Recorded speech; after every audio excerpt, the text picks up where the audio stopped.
ఇదేంటి 1 అవర్ అయిపోయింది, నానబెట్టాను కదా చికెన్. దీన్ని ఒకసారి మళ్ళీ కలిపేసుకున్నాం.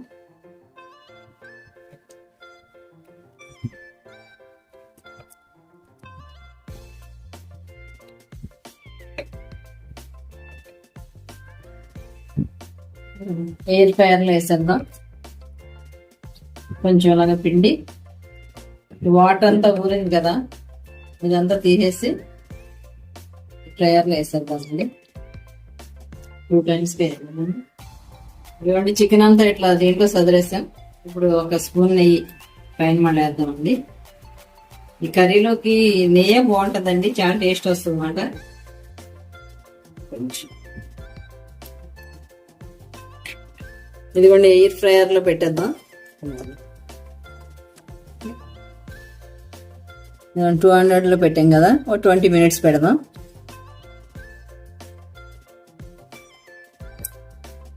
నేను ఓకే చేద్దాం.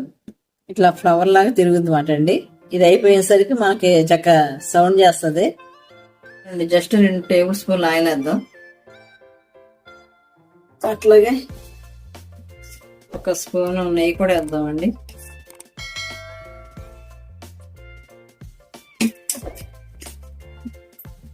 ఒక ఇంచు చెక్క వేసాను. అట్లాగే ఒక 4 లవంగాలు వేసాను. 1.5 చికెన్ కదండి. ఇట్లాగే 4-5 యాలకులు వేసా. 1.5 చికెన్ కదండి. ఒక 5-6 పచ్చిమిర్చి వేస్తున్నా. ఇవి కాస్త పచ్చివాసన పోయే వరకు వేపించి ఇవ్వండి. జీడిపప్పు వేద్దాం.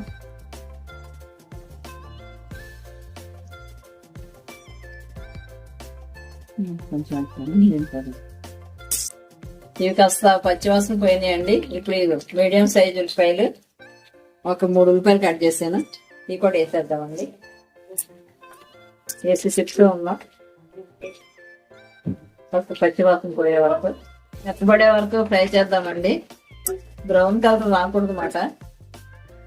బ్రౌన్ కలర్ వస్తే మళ్ళీ మనకి చికెన్ కలర్ చేంజ్ అయిపోయింది. ఓకేనా?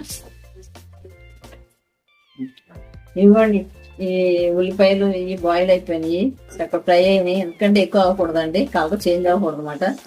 ఓకేనా? ఇప్పుడు చల్లారనిచ్చి మిక్సీ చేసేద్దాం. ఓకే, స్టవ్ ఆఫ్ చేస్తాం.